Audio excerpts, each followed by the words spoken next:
welcome to Jasmine's First Impression Sports Talk. Tonight we have a good show for you in store, and I have my guests Jeremiah and my dad. So let's get started. Welcome to Jasmine Pollock's First Impression Sports Talk, the fastest growing sports talk show in the country. And now, here's your host, Jasmine Pollock.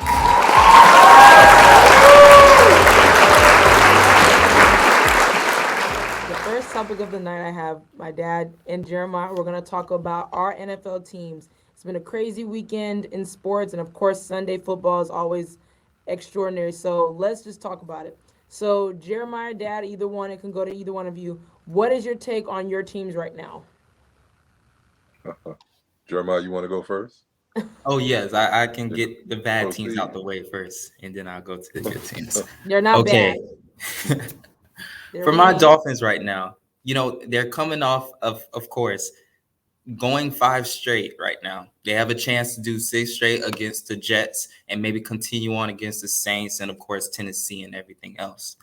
But I got news today of different players being out. We're down to our third string running back. Gaskins just went out right now. Our safety Hollins, who has been having a terrific year, has been out. And who knows just from the rest of this week how they came in contact and more people can be out. So going down the road and everything else, it does make me a little bit, nervous because I know when it comes to our defense, it's really at a high level. And, we need everybody in order for us to hit that next level. And, with everything being so close right now, everybody is mostly 7-6 when it comes to the Browns. And a lot of people that's in the AFC right now, we have a chance to kind of squeeze in there and get that wild card spot. And we can't, really deserve like really to lose a lot of these players. And it's just all about playing hard and also to it actually showing up when it comes to these games, because believe it or not, his passing rating has been one of the highest this whole season. And not to mention, he just been sticking it in there. I know we had a little tough patch, but I think that we can get it going and, actually be a contender if we get to, everybody healthy. Well, I think for me, you guys, as you guys know, I'm a Green Bay Packers fan. My team is one of the Super Bowl contenders. The biggest concern is our special teams. I was so disgusted yesterday with our special teams. It was so bad. Like, it almost made me cry in the first half because I'm just like, what was going on? Like, I was like, I think, the Bears, that was their first punt return of the season in the whole NFL season that Yeah, we I think it was the allowed at first home. punt return. I Yeah. was Period. really annoyed with that. And then just it was a 34-yard return. There was a 40-yard return. Of course, the 97-yard return. It was bad. And I feel like even us receiving the ball, like I felt like we just did not. I don't know if we practice special teams in practice. I was really not happy about that. But overall, for my team defensively, that was one of the questions heading into the season that I had. Can this defense step up and be the defense that it needs to be? Because we do have athletes on the field. And right now, I'm starting to see this defense is taking the ball away, getting off the field on third down, and we've always had an issue with that throughout the course of the year.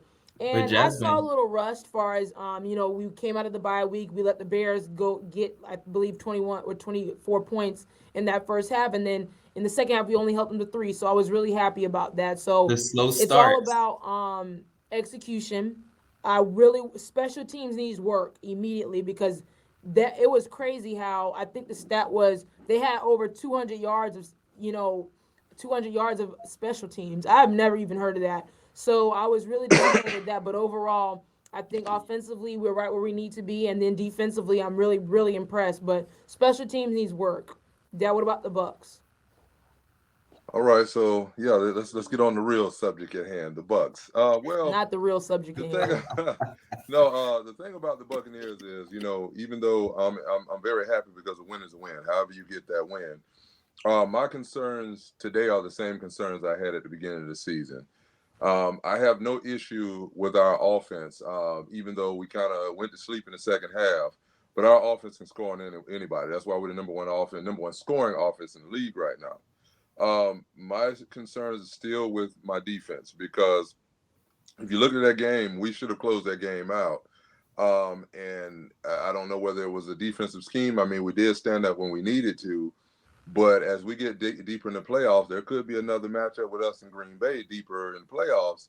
And Green Bay right now is looking really good. I I mean, love even to see before, that. Except our special yeah, teams. I love to yeah, see that. well, even before Aaron had the COVID situation, they were rolling.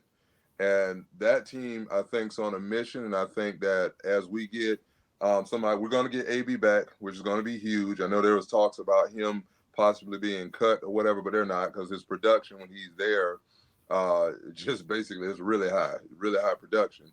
So once we get him back, get those pieces back, and a few other people on defense, I think we're going to be just fine. But we have to figure out what our identity is on defense, because we did rush the passer okay yesterday, but we got to get back to that the front four getting to the quarterback, because that'll help disguise some of the deficiencies we have on the back end in the secondary. But overall, I'm happy because we did get the win with all those opportunities we have with our defense, and even some execution issues on offense. We still managing to keep a winning record, and actually really posture ourselves to win the division, and go into the playoffs with some momentum. So we had to win that the Buffalo game. We had to win that. Buffalo has a pretty decent defense. They're not a bad team, and I was impressed that we went in there and did what we did to them. So going forward, we just got to continue to mesh on defense. It's taking a little bit longer than last year. Last year, remember, out of the bye week last year, we rolled all the way through into the Super Bowl.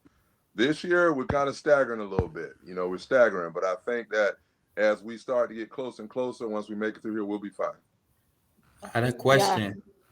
Do you think that the Bucks, Mr. Paul, do you think the Bucks will actually go far without AB? Could they They actually go?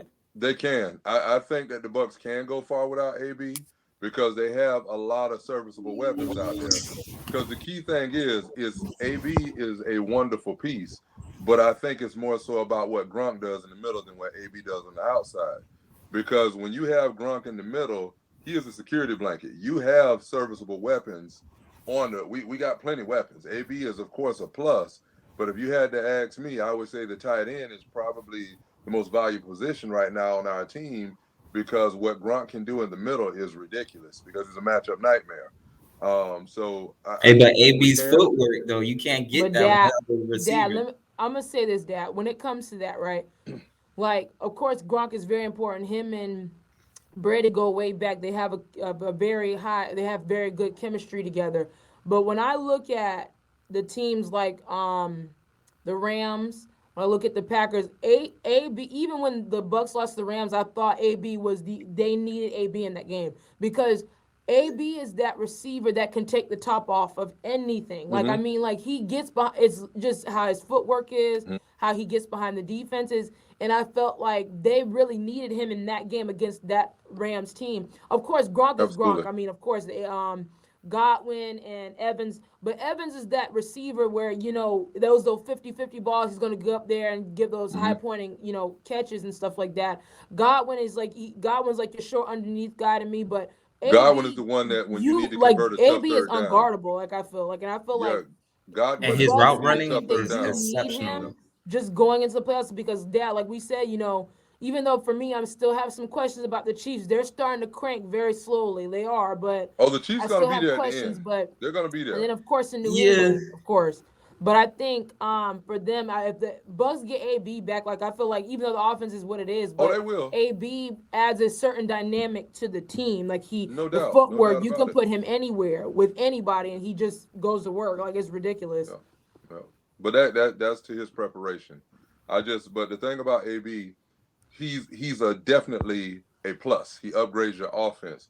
But the question was, I think we can win it without him? Yes, with the weapons we have, the way Tom Brady distributes the ball, we have matchup nightmares all over the field. And I think that with AB comes, yes, we're going to really need him. Yeah, but I think that my biggest thing would be is, can we get those extra or those additional defensive stops? To Yeah. me, that's the Yeah, biggest thing that's more that's so the than main offense. thing. I don't Hmm. know.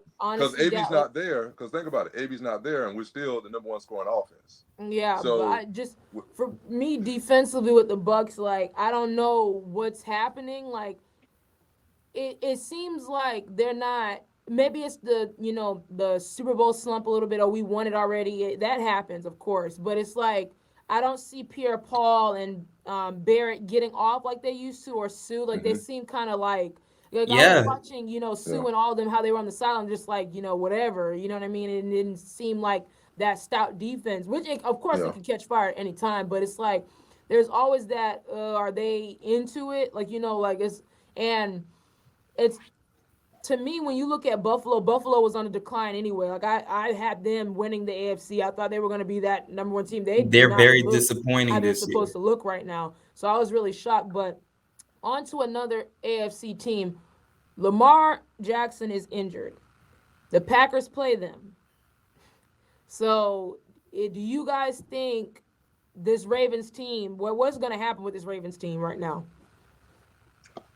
Well, basically, my thing is because Lamar made when he got drafted, he made some big promises, and for the production he's put on the field, he's following through because he's still he's still learning, he's still training, he's still becoming a better quarterback, and he's still getting acclimated. But I think the team around him, for whatever reason, I don't know if they're evolving the same way because it seems like there's a steady decline right now with them, and I think it has a lot to do with if you got the type of team. Of course, they had some injuries at running back, which is a big deal. But when you have the type of team that they need to have one of the best defenses in the league. They're going to have to play defense because with the way they play, they rely on, and I think Lamar is having a really good year statistically passing the ball, but they rely heavily on his legs. Now, what happens is what just happened. He's been dinged up a few times this year, and that's not going to get any better because it's not going to get any easier for him. And I think that defensively, I don't know whether in the draft, whether they need to figure out defensively what their identity is because they're a defense away, and also they need another threat on offense. I mean, they lost a running back, but they need another threat. They need another couple threats. But if you add those pieces around him, I think they'll be a very tough team to deal with. But right now, it's like they're broken and it's getting worse. So I don't know how they're going to rectify that and get it corrected. And for me, like when looking at the AFC right now, of course, I think the Patriots will be the number one seed. I do genuinely believe that. Absolutely. Um, Almost, is most but definitely. Lamar, I said this before. Like Lamar is one of my favorite players in the league, and his talent is just out of this world. Like it's a God given talent that a lot of people don't have. And I feel like with him, like we talked about this before too, Dad. Like they have to have a number one defense or a top defense that can stop up the other team from scoring. When you Yep. look at the team, when you look at the Ravens, like they have Hollywood Brown, they have Mark Andrews, but um where's that other top receiver that I think he needs weapons around him? Of course, a stout running game where you can hand it off, and they rely heavily on Lamar Jackson too much, and I feel like right now that's what's causing them issues. Okay, Lamar, you just do it all, do it all, do it all, and it's like give the man some Yeah. help. Thing with the Ravens is they keep on having to come back inside the games. In my opinion, I just want them to actually play a full game, just all the way through from start to finish without having to always come back and be the underdog each and every time. I want them to show their dominance. If you're up there actually in the AFC, you have to prove it. Let me take over this since I'm a Packers fan. I do like the Ravens. I do like them, but I'm not gonna like them when we play them, obviously. But I don't think the team has a chance of beating the Packers without Lamar. I don't think that's happening. Lamar is he's a cheat code. He's literally a cheat code. Like this guy, he can make plays that are like, how did that happen? He's one of those dynamic players. But Brett Hundley, he's not bad. He's a good tenure player, but it's like, yeah, I don't think they're gonna beat the Packers without Lamar. Like, there's no chance of them beating the Packers without Lamar. No. Well, one thing I'll say about that is what I always tell you any given Sunday. Don't ever say a team don't have a chance. That's number one. Now, Without is Lamar, is so without Lamar, they it's have a chance not to it's beat the not Packers. listen, it's possible. It's just not, hey, but it just it probably won't happen, but there's always a possibility. That's true. So you want to say that, I Anything want to can say that happen. Right. first. Secondly, with the Ravens, I think the Ravens are having a kind of an identity problem right now. I don't really think the Ravens, it seems like they don't know exactly what they want to do.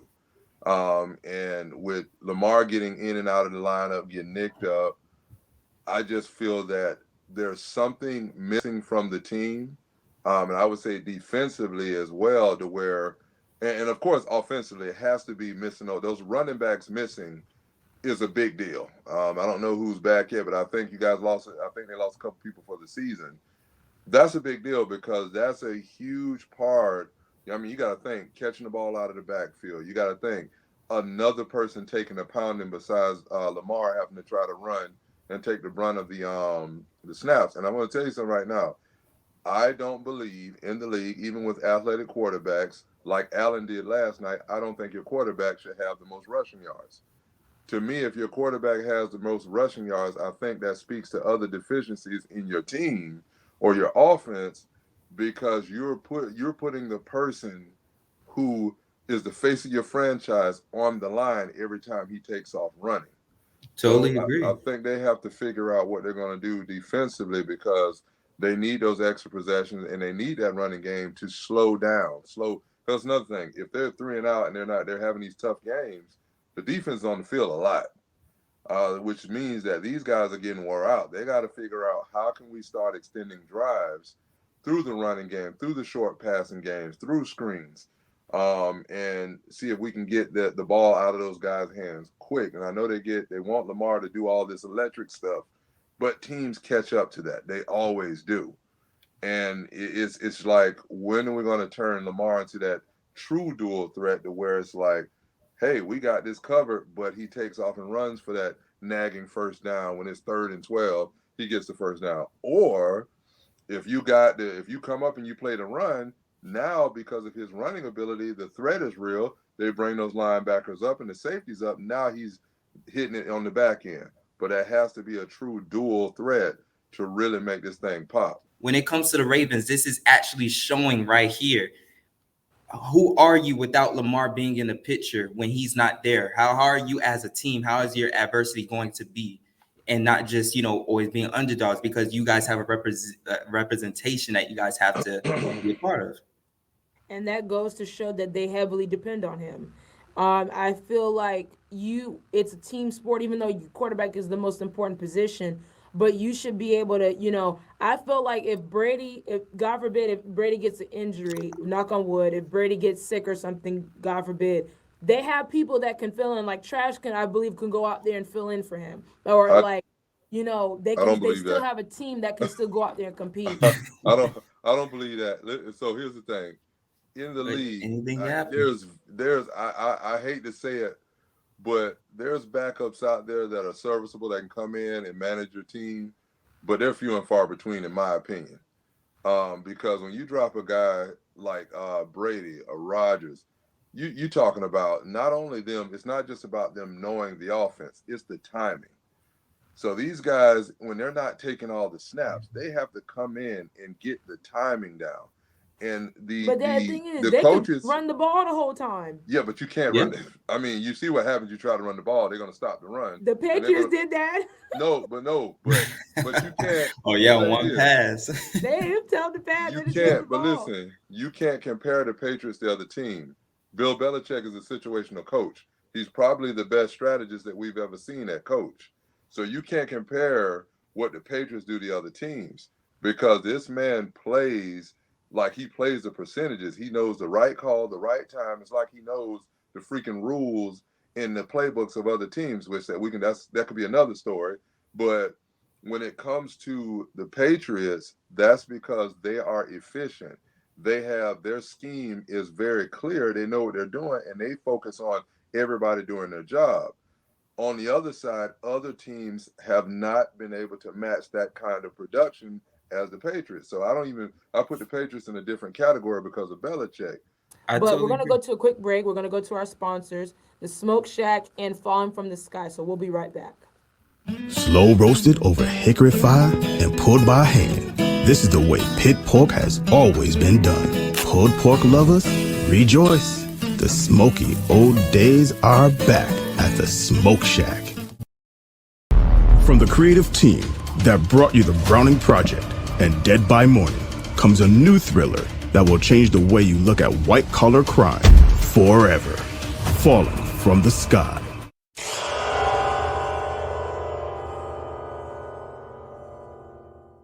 Welcome back to Jasmine's First Impression Sports Talk.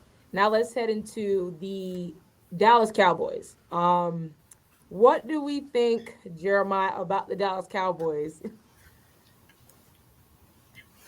I think when it comes to the Dallas Cowboys, they have some potential, but at the same time, they turn right back into the Dallas Cowboys.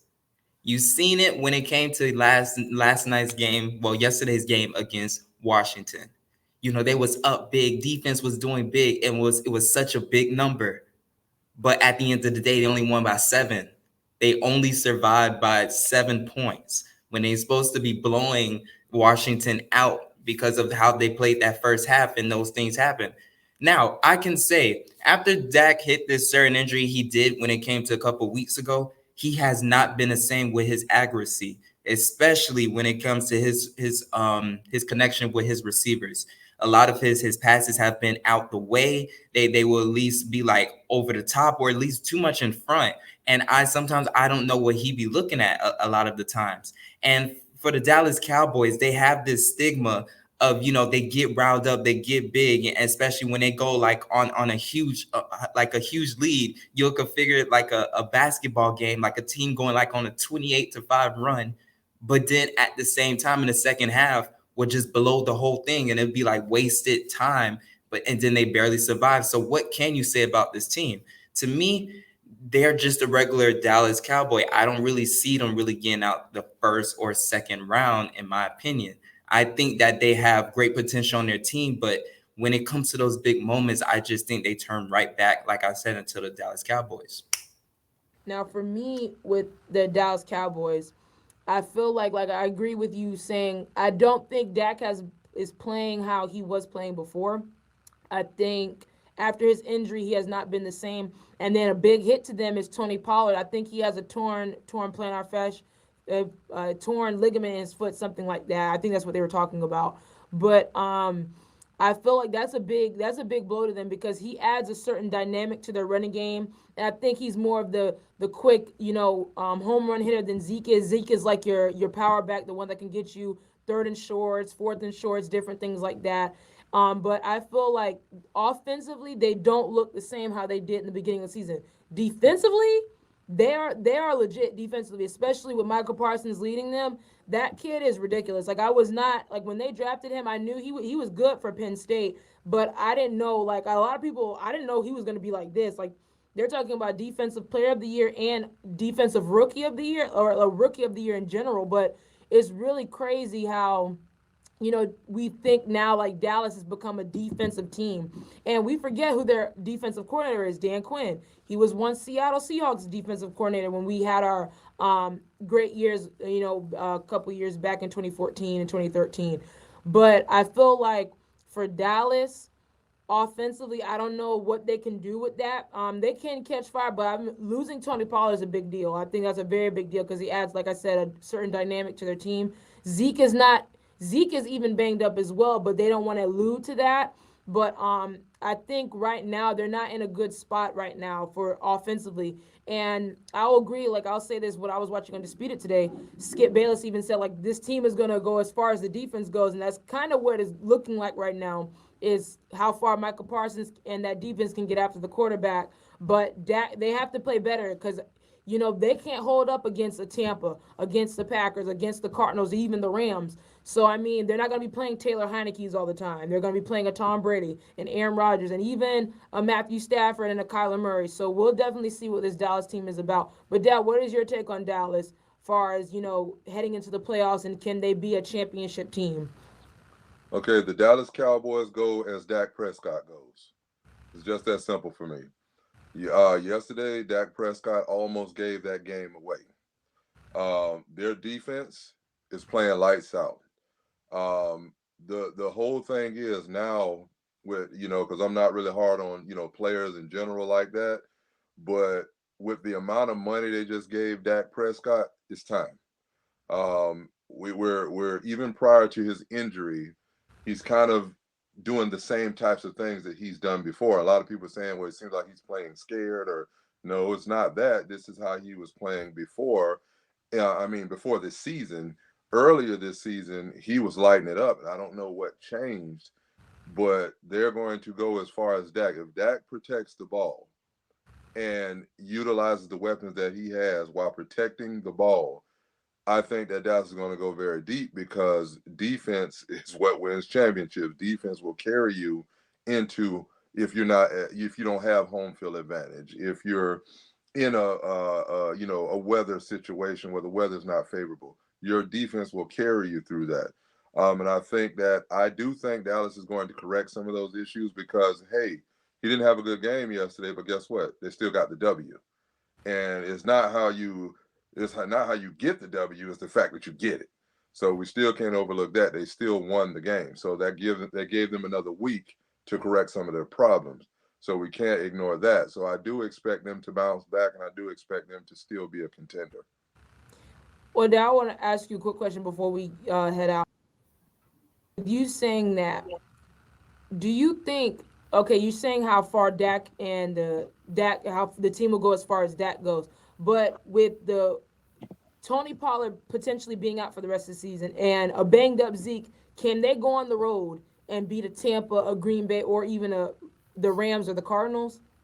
I at this point, and like I said, it's back to Dak Prescott. With that defense, your defense can travel. That I don't have an issue with their defense, but if Dak's going to be turning the ball over like that, they will not beat anybody.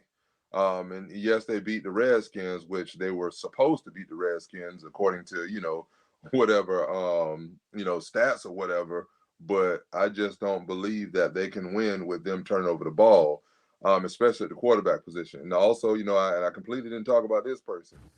They have to start back getting a heavy production out of Zeke as well, because that also helps Dak as well. Because when you get that running game going, we hadn't seen that Zeke in quite a while now, and I don't know whether it's him or the offensive scheme, but he has had flashes this year. But I think they're going to have him going too, because a lot of what their offense is designed to do is through Zeke. And I think what they fell in love at the beginning of the season with all this throwing the ball all over the field. Now it's like, well, hey, we need to scale that back and get back to what got us there, got us here, and what our identity should be, and that's running the ball, play action pass, and those types of things, and getting Dak somewhat out of the pocket here and there, because he's deadly when he gets out of the pocket. And I mean, like if you look at his history, he's done so much better when he's moving. Now he seems more confined to the pocket. So nothing wrong with that, but if that's not his whole game, then they need to start putting him in positions where he's able to make those plays.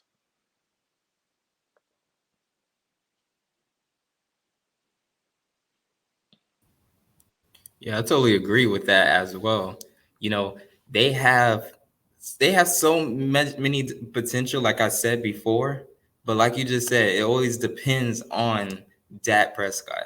Mm-hmm. This team goes as far as he can go when it comes to the style and also just getting to their next destination, which is a championship, which hasn't been a Yeah, long and time. well, and then to add to what you're saying, they have a receiving core that's one of the top receiving cores in the league. I mean, they just do. With Oh Cooper yeah, and CD Lamb, and not to mention their tight ends and their third option, they have the weapons. It's just when are we going to see that super explosion? They started off high flying offense, scoring a lot of points, and they actually yesterday got up pretty good on the Redskins. And not to kind of take anything away from the Redskins are a few players away from being a very good team as well. that's what I'm saying. Like Yeah. the Redskins are another, like that was one of my wild card teams that I chose before this season even Mm-hmm. started because they just have that underdog towards them where they Yeah. have those athletes. It's just they just need to put the pieces together. That's all that team just needs. You know, because they Absolutely. have an identity. They make teams. They put teams on notice, especially going to different places. Like even the Bucks a while ago, like they always give them a hard time. Like Washington is not even Yep. always a pushover team. Well, that quarterback, he can run. Oh man, That Heineke. gave us, because if you look at it yesterday, we had an issue with Allen running the ball. So we got beat up pretty good with him running the ball. Same thing happened yesterday. So I think it's going to be interesting down the stretch. But right now, I'm excited about this season. And I'm very happy that there's a lot of parity. There's no clear cut, oh, this team's the best. That there's nothing clear about it. And I'm excited about that because that's making you intrigued at week to week to see who's gonna pull ahead, who's gonna emerge, who's gonna get that home field advantage. Right. I'm waiting to see that because even though the Bucks we're leading our division right now, even though we're doing that, guess what? We have the Saints coming, and yeah, the Saints are they have injuries, but they always play us well. So we got Oh that coming man. as well. So we got to look out for that. Well, that wraps up tonight's show. Thank you, Dad, and thank you, Jeremiah, for giving your intellect about a crazy weekend in sports. And we're gonna look deeper into more playoff pictures, playoff standings. It's getting close to that time, so we're really excited. I'm really excited to see what's about to happen. But that wraps up tonight's show. Thank you, Leon. Thank you, Jay, for the production. Thank you to the audience, and thank you, Dad. Thank you, Jeremiah, for giving your great intellect on sports. And we look forward to see you guys here next week on Jasmine's First Impression Sports Talk. Have a good night.